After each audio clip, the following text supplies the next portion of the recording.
Are we We're live? live and we're unmuted. Are we live? You can't even tell that I said something Because of the mask. And if Blue Sasquatch is watching or not, the question stands is live. I don't The know. answer remains. Is it? It's not Memorex. Okay, all right. How you doing, everybody? I am under the weather, hence wearing the mask, even though I'm being extra cautious. We're outdoors-ish, but still wearing the mask. Outdoors-ish because we're in the newly built Fanboy Cantina Chicago Summer Studio in the peak of summer, the summer of fun. Here we are. Here we go. Here we go. So why the heck are we here right now? Well, you may ask yourself, because we have had a little time away from being with the people and from publishing on the channel. So you might think, given that it's July 8th, that we might be reviewing Thor, Love and Thunder since it opens today. But no. Would have made sense. You might think we were going to go ahead and catch up on those amazing Ms. Marvel episodes that we need to catch up on. But no. You might think we would get to the Obi-Wan episode 6, the closer, or even Umbrella Academy, or even The Boys, or even whatever else is coming out on the shows. But no. Such as Stranger Things. But no. Oh man. So what we got? Well, we got here some consistent with the summer studio. Okay. We got some inspirational materials, some artwork here that was acquired via Etsy. So we're going to start with this one. Again, before we were calling this the Fanboy Cantina Studio, it may have been referred to as the Gilligan Hut from time to time. So the artist on Etsy, Dex Mex, just showing some of the loot that we got. To me, why did we pick this up? Because it's a really fun image there. You got that 50s style, how do you call it, mid-century classic cat image. And you got a toucan there. And that 50s era TV, 3-hour tour, of course, referencing Gilligan's Island. We got a coconut right down there in the bottom. You got the shadow. So it's fun. We got the tiki torch in the background, the palm tree. There's even a beverage up there with a little bit of yellow, a little bit of pink, maybe a little bit of cherry, maybe a little bit of lemon, maybe some other stuff going on in there. So again, this is from Dex Mex, and I was just having a fun time picking that up. So we thought we'd bring it to the channel. That's nice. It feels very Shag inspired. Speaking of Shag, it's I would call it a similar school of art as is the Shag material, or similar production style. Ooh. So a companion piece to that one, at least around here. So this one says the Bamboo Room Cocktail Lounge. Now it might be possible that a certain younger Mr. C around the house has heard the word tiki enough out of me that he's kind of banned me from using the word tiki. Okay.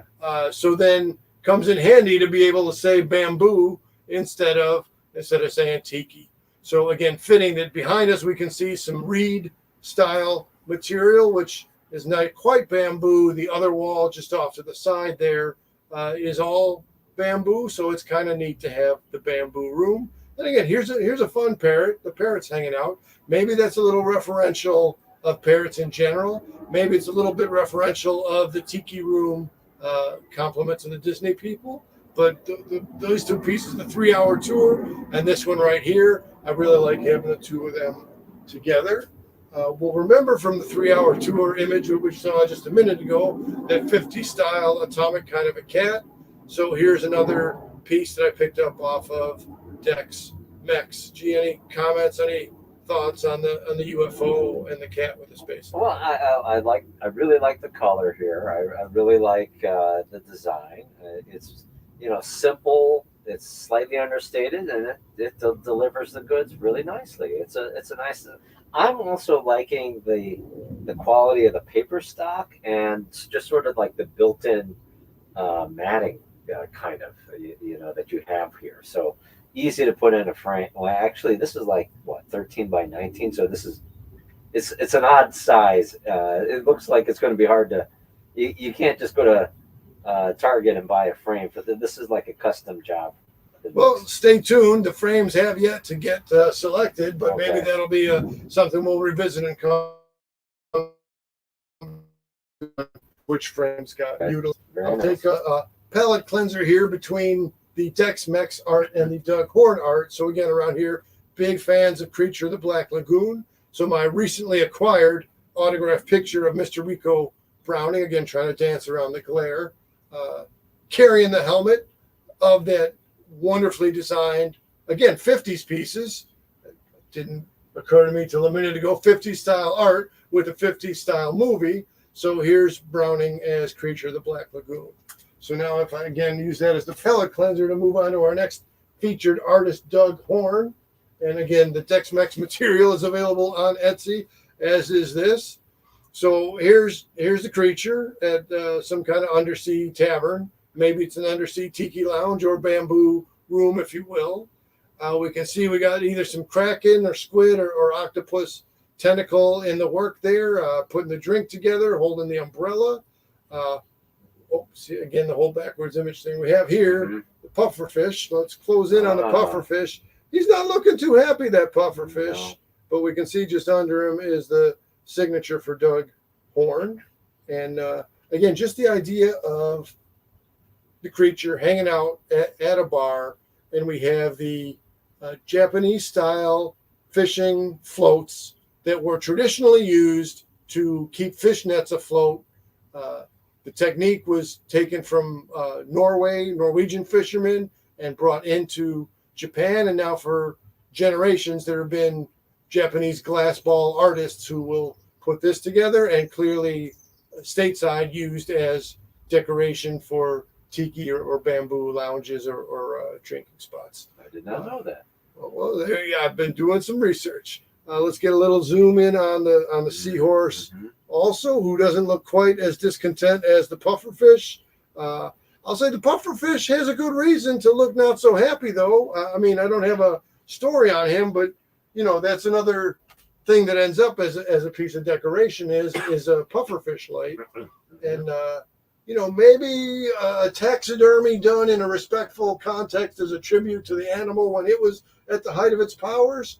But if you're the pufferfish, and of course, if you're the pufferfish and they just hollow you out for the purpose of turning your carcass into a lamp, maybe that's why the pufferfish over there not feeling so good.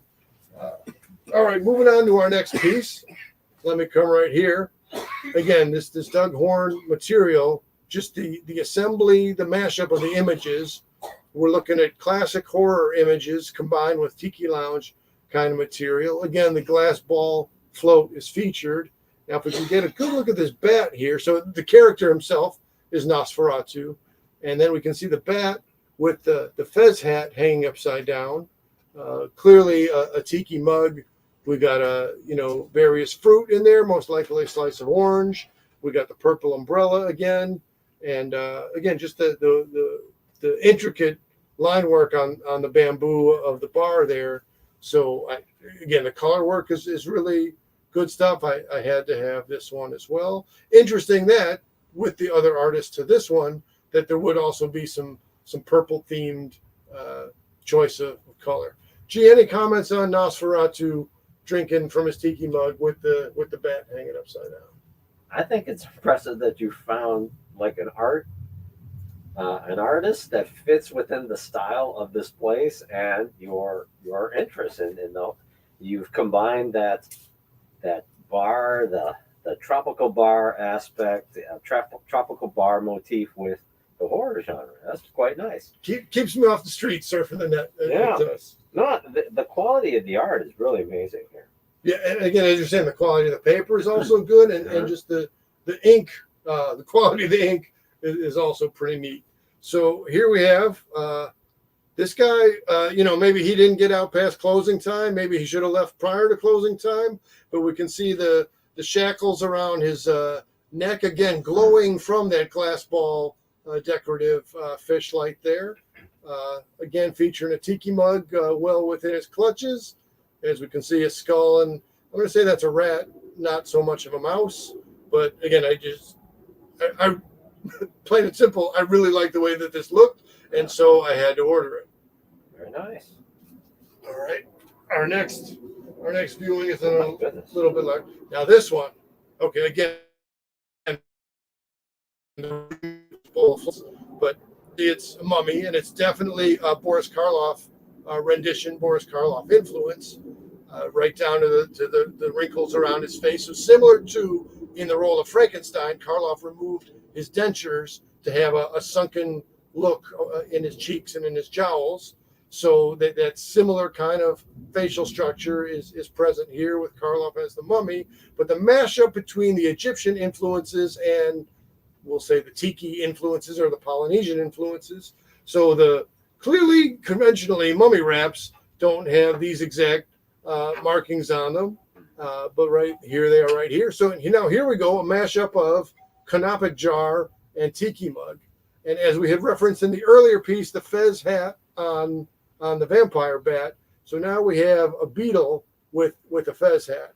And I tell you, like this piece would have been, I would have got it anyway, even without the beetle, but I feel like they gave me a little something extra to say, here's a beetle wearing a fez hat. And then again, instead of Tiki traditional style carvings here, we have alternating the background pattern with some more conventional Egyptian art depiction. It makes me wonder if those the hieroglyphs spell something at the bottom. Well, I couldn't tell you, but might have to decrypt that. send Mr. Horne an email Yes. and follow up and Go to see the what's Field what Museum to decrypt. Right. This one again, the paper quality, the ink quality is really good. We have here Bela Lugosi, accurate looking Dracula, and then again having just those little extras in each piece that make it pop, that make it exciting. If we'll zero in right over here, we can see the Bauhaus button for the band Bauhaus, who notably in the early 80s had the song Bela Lugosi's Dead. As a side point, that same song was, I think, in the second episode of Moon Knight, which we had spoken of when we did our Moon Knight review. But again, just look at this. The window work, the brickwork, just everything, the way it's like it's backlit by the moon, and so the use of lighting in this flat image is, to me, it's really great. And again, another piece I couldn't resist. I had to have it. It's nice. It's nice. That one's more of a traditional horror setup. There's not a tiki something or a cocktail. But it's really nice. Absolutely, we're absent tiki or cocktail theme here, but still a pop culture thing. And for those people that wouldn't be aware of the Bauhaus piece, it still stands really strongly as Bela himself. Yeah. But to me, that again, there's always a little extra something added into this stuff. As we have a plane going overhead right now, we're hoping our new mic is doing a somewhat serviceable job of filtering that, but we will continue to evaluate the bugs in the system of utilizing the summer studio. This is our last Doug Horne piece right here. Another one that I couldn't resist. So this one go ahead. No, that's good. This one not looking so much Karloff, but clearly absolutely Frankenstein. Yeah. So you got Frankenstein in the Aloha shirt, playing bongos. I hope it's not too disturbing to see the close up on the stitch work on his legs, but this might have been one of the earlier images that I noticed while I was fishing around Etsy. And again, the lightning bolts, right? So that's how did Frankenstein come to life? Via lightning bolts. And he's out there, in an outdoor setup, banging on the drums, hopefully having a good time for himself wherever he might be. Yeah, you can see the lightning hitting the bolts in his neck there. I like it. This is good. This is nice. Now, for the last and final piece to show, I'll have to come back with, because I just realized this is a different artist, and we'll have to get some note in the comments here. It says here Larry O'Connell in the corner. But let's talk. I should have pulled the casing off, but we didn't. So let's talk Warren Zevon, Werewolf of London, drinking a pina colada at Trader Vic's, and his hair was perfect. So similar to the other ones, I had no ability to resist this guy. This is the werewolf of London, a very traditional rendering of the Longinian interpretation of the werewolf with pina colada at Trader Vic's. We'll note there is a tiki mask on in the background, which is kind of neat, and no tiki mug here, but you gotta be able to see the contents of the pina colada in its glass.